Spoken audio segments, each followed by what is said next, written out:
13 billion years ago, a black hole 50 million times the mass of the Sun was already burning.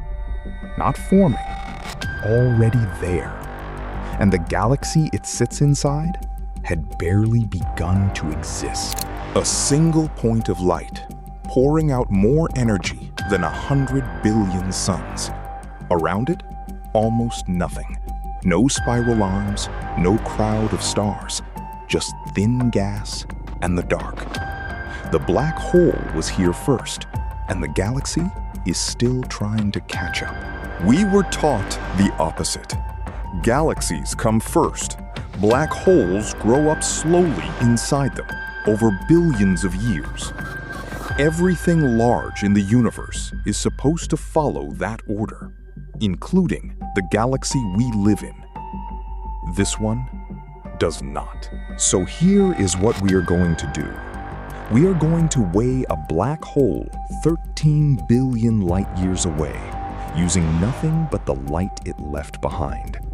And when we read the number off the scale, the whole order of creation is going to come out backwards. Start with the version in the textbooks.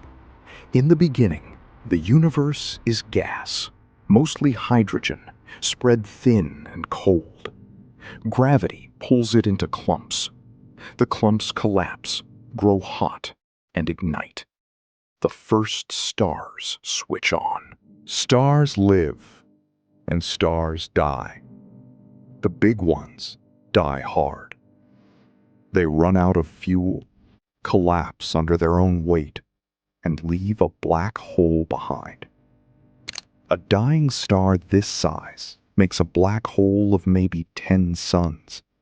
Small, ordinary, the seed of something larger. Then time does the work.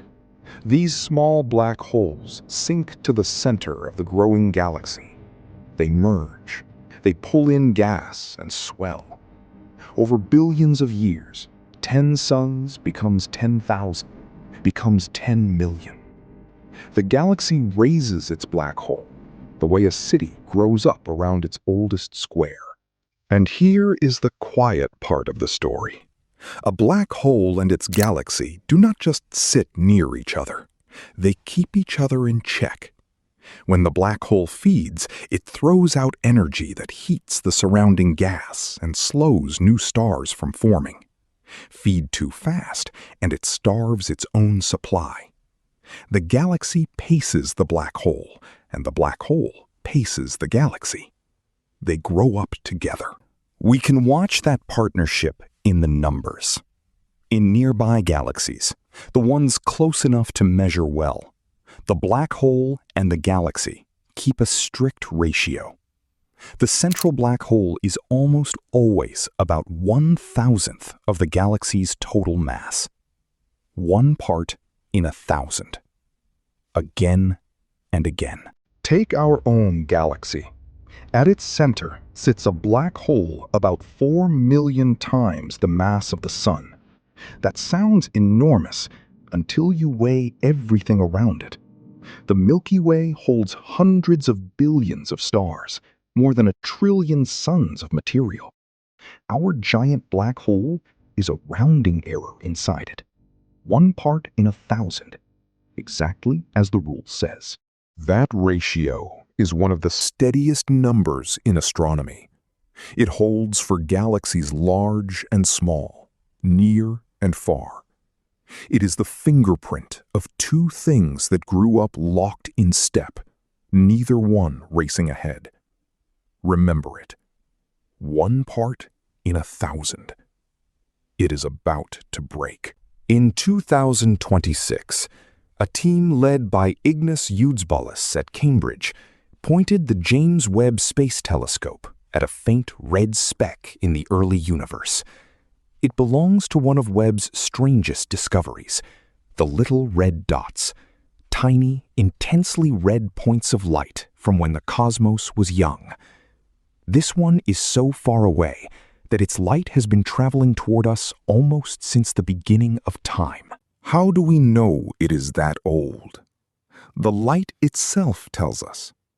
As light crosses an expanding universe, its waves get stretched, dragged toward the red, and the more stretched they are, the longer the journey behind them.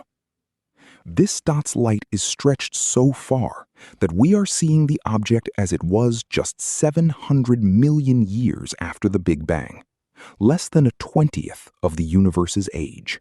We can see it at all because of a lucky accident. Between us and the dot sits a giant cluster of galaxies called Pandora's cluster. Its gravity bends space like a lens, and it bends the dot's light into 3 separate copies.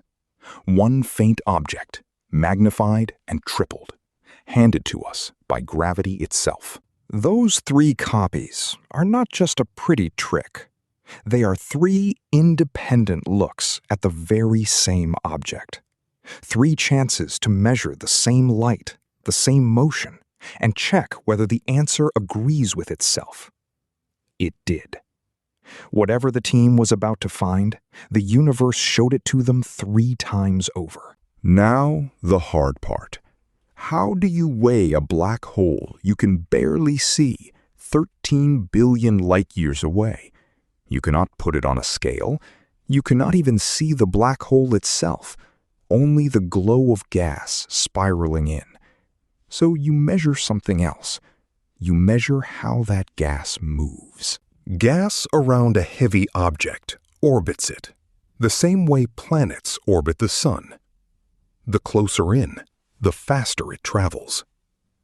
That pattern of speeds, quick near the center, slower at the edges, is called Keplerian rotation. It is a fingerprint of mass, and it only takes one specific shape when almost all of that mass is squeezed into a single point at the center. So the team watched the gas. Webb carries an instrument that splits light into a full spectrum at every pixel, and it stared at the dot for more than 7 hours. Point by point, it measured how fast the gas was moving. And the gas was turning in clean, near-perfect rotation around a center of enormous, concentrated mass. Here is what that mass came to.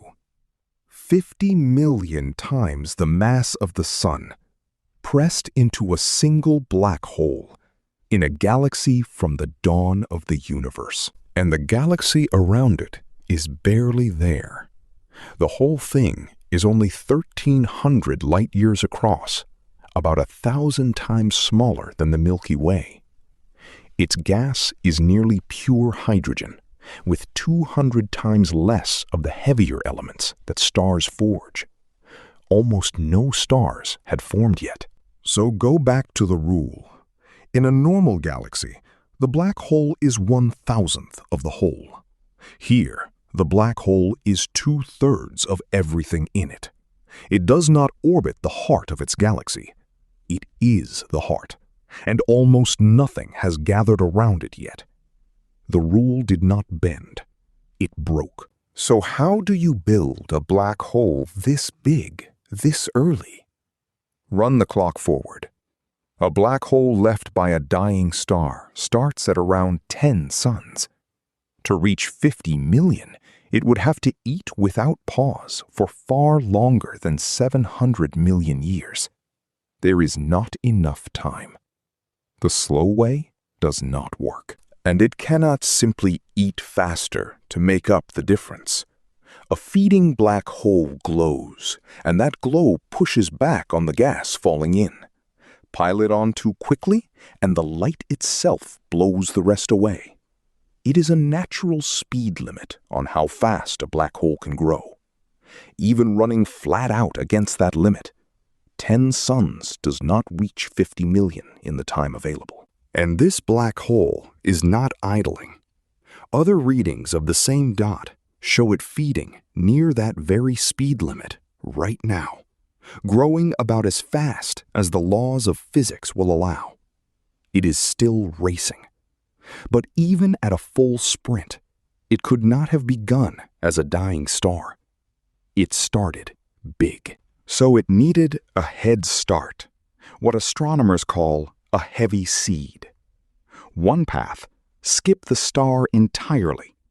A giant cloud of gas, instead of breaking apart into stars, collapses all at once, straight into a black hole thousands of times heavier than any single star could ever leave behind.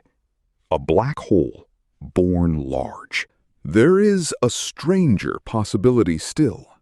Some of these seeds may have formed in the first second after the Big Bang, before the first star, before the first atom of ordinary matter, when the whole universe was a smooth, uniform fire. A black hole older than everything. The team says this object is real evidence that one of those two paths actually happened. And then the order flips all the way over. The gas falling into this black hole drives powerful winds back outward. Those winds press on the surrounding gas, and pressed gas is exactly what collapses into new stars. If that is happening here, the black hole is not waiting for its galaxy to grow. It is building it. The black hole is not the galaxy's child. It is the parent. We have always cast black holes as the ending, the place where stars die, where light stops, where things fall in and never return. This one looks like a beginning. Roberto Maiolino, on the same team, calls it a total revisiting of how black holes form and grow, a careful way of saying the textbook needs rewriting. So sit with what that means. The thing we feared as the great destroyer may have been the first architect, the seed the earliest galaxies grew onto. And a new question is already waiting in the dark. If a black hole can come before its galaxy, what came before the black hole? For now, leave it here. A single red dot, 13 billion years old, with everything else still ahead of it.